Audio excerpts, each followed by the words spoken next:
السلام علیکم ورحمۃ اللہ وبرکاتہ۔ الحمد للہ رب العالمین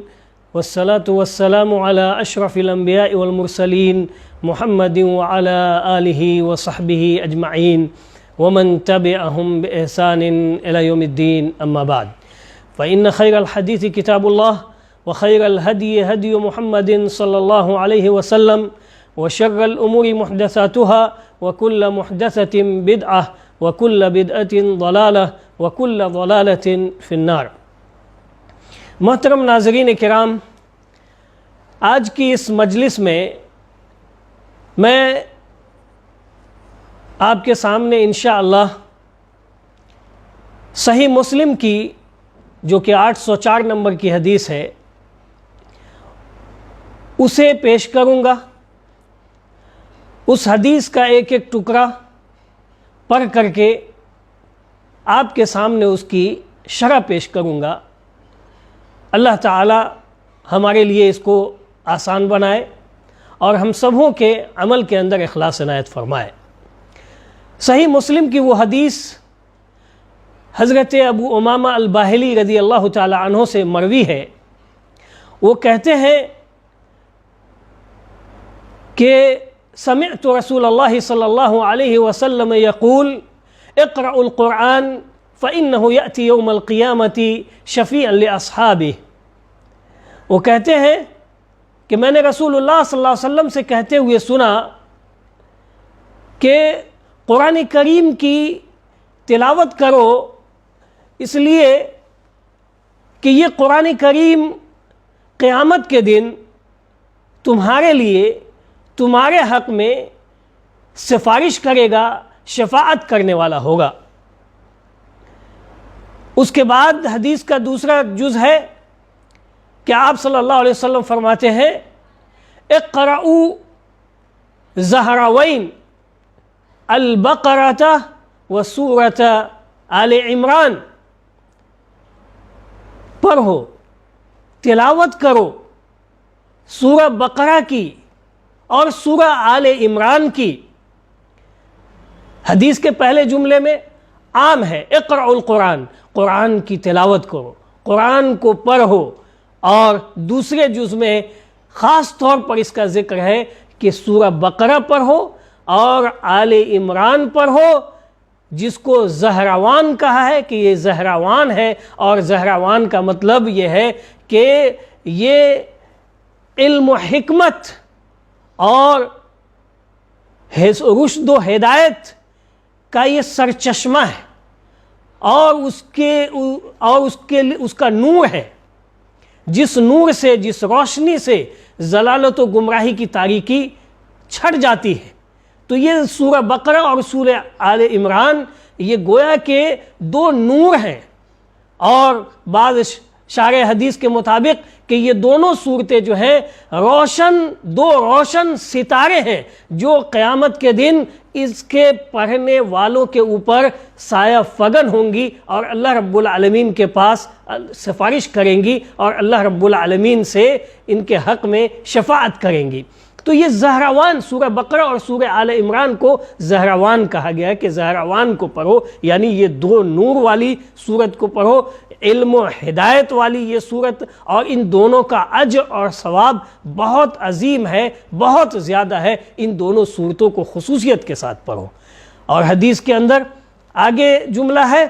کہ انہی دونوں سورتوں کی 3 صفت بیان کی گئی ہے، 3 مثال اللہ کے رسول صلی اللہ علیہ وسلم نے اس حدیث کے اندر بیان فرمایا ہے۔ اس کو غور سے سنیں۔ کہا کأنہما غمامتان او غیایتان او کأنہما فرقان من طیر صواف تحاجان عن اصحابہما عند ربہ، کہ یہ دونوں صورتیں گویا کہ یہ دو بادل ہیں، دو دبیز اور کثیف بادل ہوں گے قیامت کے دن، اور پڑھنے والوں کے اوپر آ کر کے سایہ فگن ہو جائیں گے. یعنی ان دونوں صورتوں کا اجر و ثواب یہ بادل کی شکل اختیار کر لے گا, بادل کی صورت اختیار کر لے گا, اور دو کثیف اور سفید بادل بن کر کے ان کے پڑھنے والوں کے اوپر, ان دونوں صورتوں کی تلاوت کرنے والوں کے اوپر سایہ فگن ہو جائے گا. ایک تو یہ بادل کی شکل, دوسرا غیایتان, بادل کے علاوہ کسی اور چیز کا سایہ, کسی اور چیز کا سایہ بن کر کے یہ دونوں صورتیں خوبصورت شکل میں, سائے کی شکل میں, وہی اجر و ثواب جو اجر و ثواب اللہ تعالیٰ ان دونوں صورتوں کی تلاوت کے اوپر دے گا, اس کی شکل یہ سائے کی ہو جائے گی, اور وہ سایہ بن کر کے پڑھنے والوں کے اوپر آ کر کے سایہ بن جائیں گی, سایہ فگن ہو جائیں گی, اور پھر وہ اللہ رب العالمین سے شفاعت کریں گی. اور تیسری مثال کأنہما فرقان من طیر صواف, گویا کہ یہ دونوں صورتیں یہ پرندوں کا دو جھنڈ اور دو جماعت ہوں گی. اس کی مثال یعنی دو پرندوں کی دو جماعت ہوگی جو جھنڈ کی شکل میں آئیں گی, اور بہت ہی منظم اور منسق انداز میں ایک دوسرے سے بالکل سٹی ہوئی, ایک دوسرے سے ملتصق اور جڑی ہوئی, اور خوبصورت انداز میں دو جھنڈ اور دو جماعت کی شکل میں آ کر ان دونوں صورتوں کے تلاوت کرنے والے کے اوپر سایہ فگن ہو جائیں گی, اور پھر اللہ رب العالمین سے وہ ان پڑھنے والے اور تلاوت کرنے والے کے حق میں شفاعت کریں گی. تو حاجان ان اصحابہما, یعنی اللہ رب العالمین سے یہ پڑھنے والوں کے حق میں مدافعت کریں گی, یعنی اللہ سے جھگڑیں گی اور سفارش کریں گی ان کے پڑھنے والوں کے حق میں. سبحان اللہ العظیم, سبحان اللہ, اللہم اجعلنا منہم. اللہ تعالی ہم لوگوں کو انہی میں سے بنائے. تو میرے بھائیوں, عام طور پر یہ پورے قرآن کا پڑھنا اجر و ثواب کا باعث, اور خاص طور پر اس حدیث کے اندر سورہ بقرہ اور سورہ آل عمران, اور اس کی یہ 3 مثالیں بیان کی گئی. اس کے بعد حدیث کا مزید جملہ یہ ہے, سورہ بقرہ کی خاص طور پر خصوصیت بیان کی اور کہا کہ اقرأوا سورۃ البقرہ, سورہ بقرہ کو پڑھو, فإن أخذها برکہ, اس لیے کہ اس کا پڑھنا جو ہے, اس کی تلاوت کرنا یہ خیر و برکت کا ذریعہ ہے, اور اس کو چھوڑ دینا وَتَرْكَهَا حسرہ, اور اس کا چھوڑ دینا یہ شرمندگی و ندامت کا ذریعہ ہے. وَلَا تَسْتَطِيعُهَا الْبَطَلَةُ, اور کوئی بھی ساحر, کوئی بھی جادوگر اور شیطان اس کے پڑھنے والوں کے اوپر قابو نہیں پا سکے گا. اس کا مطلب کیا ہوا کہ اس سورہ بقرہ کو پڑھو. اس حدیث میں خاص طور پر سورہ بقرہ کا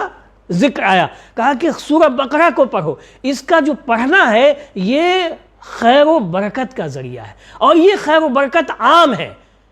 جان میں, مال میں, آل و اولاد میں, تجارت میں, صحت میں, وقت میں, یہ تمام چیزوں کے اندر یہ خیر و برکت حاصل ہونے والی ہے. یعنی سورہ بقرہ کی تلاوت اور اس کا پڑھنا یہ مکمل خیر و برکت کا باعث اور بہترین ذریعہ ہے, اور یہ برکت عام ہے, تمام چیزوں کو شامل ہے, دین دنیا دونوں کے امور کو اور دونوں کے مسائل کو یہ شامل ہے. دنیا میں بھی خیر اور برکت کا ذریعہ ہے, اور آخرت کے اندر بھی یہ خیر اور برکت کا ذریعہ ہے. اسی طرح سے اس سے کنارہ کشی اختیار کرنا, اس کی تلاوت کو, اس کے پڑھنے کو چھوڑنا, یہ حسرت و ندامت اور شرمندگی اور خسارے اور نقصان کا ذریعہ ہے. یہ خسارہ بھی جان, مال, آل, اولاد, صحت, وقت اور تجارت, نوکری, کسی بھی چیز کے اندر یہ جن چیزوں کے اندر برکت حاصل ہوگی ان کے سورہ بقرہ کے پڑھنے سے, تو ظاہر سی بات ہے کہ اس کے چھوڑنے سے ان چیزوں کے اندر خسارہ, نقصان اور شرمندگی اور ندامت کا سامنا کرنا پڑے گا. اور آخری چیز جو اس حدیث کے اندر بیان کی گئی, لا تستطيعها البطلہ, یہ جو ساحر ہیں, یہ جادوگر ہیں, یہ اس سورہ کے پڑھنے والے کو کچھ بھی نقصان نہیں پہنچا سکیں گے. پتہ یہ چلا کہ اگر کوئی سورہ بقرہ کی خاص طور پر تلاوت کا اہتمام کرتا ہے تو شیطان اور یہ جادوگر اپنے شر سے اور اپنے نقصان سے پڑھنے والے کو کچھ بھی نقصان نہیں پہنچا سکتے ہیں۔ تو محترم ناظرین کرام، یہ حدیث کتنی عظیم حدیث ہے، اور اس کے اندر پورے قرآن کے پڑھنے کا اجر اور ثواب، خاص طور پر سورہ بقرہ اور سورہ آل عمران کے پڑھنے کا ثواب، کہ یہ صرف خاص طور پر سفارش کریں گے، پورا قرآن ہی سفارش کرے گا اللہ رب العالمین کے پاس، شفاعت بن کر کے آئے گا۔ اور خاص طور پر یہ دونوں صورتیں جس طرح سے ایک وفد کے اندر جو اس کے بڑے ذمہ دار ہوتے ہیں وہ گفتگو کے لیے آگے بڑھتے ہیں، تو قرآن تو پورا کا پورا اللہ رب العالمین کے پاس سفارش کرے گا، شفاعت بن کر کے آئے گا، لیکن خاص طور پر یہ سورہ بقرہ اور سورہ آل عمران اس سے شفاعت کی قیادت کریں گی، اور آگے بڑھ کر کے اللہ رب العالمین کے پاس آ کر کے شفاعت کریں گی۔ اور اس کی جو مثالیں بیان کی گئی ہیں، کتنی خوبصورت مثال بیان کی گئی ہیں، بلکہ یہ مدافعت کریں گی۔ تو میرے بھائیوں، یہ مبارک مہینہ، یہ عظیم مہینہ جس سے ہم اور آپ گزر رہے ہیں، یہ بڑا قیمتی وقت ہے، بڑا سنہرا موقع اللہ رب العالمین نے عنایت فرمایا ہے، اور ایسے بھی ہم بہت ساری مشغولیات اور مصروفیات سے بالکل خالی ہیں، تو ہمیں زیادہ سے زیادہ قرآن کریم کی تلاوت کرنی چاہیے، اپنے آپ کو قرآن کریم سے جوڑ لینا چاہیے، اور اس کی تلاوت میں زیادہ سے زیادہ اوقات گزارنے چاہیے، دن کے اندر بھی اور رات کے اندر بھی۔ تو ہم اپنے ان اوقات کو قرآن کریم کی تلاوت سے آباد اور معمور رکھیں، تو ہم انشاءاللہ تعالی اس مبارک مہینے کا فائدہ بھی اٹھا سکیں گے اور اس سے مستفید بھی ہو سکیں گے۔ اللہ تعالی ہم سبوں کو قرآن کریم سے جوڑ دے، اور اس کی زیادہ سے زیادہ ان مبارک ایام کے اندر، ان کی راتوں کے اندر، ان کے دنوں کے اندر اللہ تعالی زیادہ سے زیادہ ہم سبوں کو اس کی تلاوت کی توفیق ارزانی نصیب فرمائے، آمین۔ وآخر دعوانا ان الحمد للہ رب العالمین۔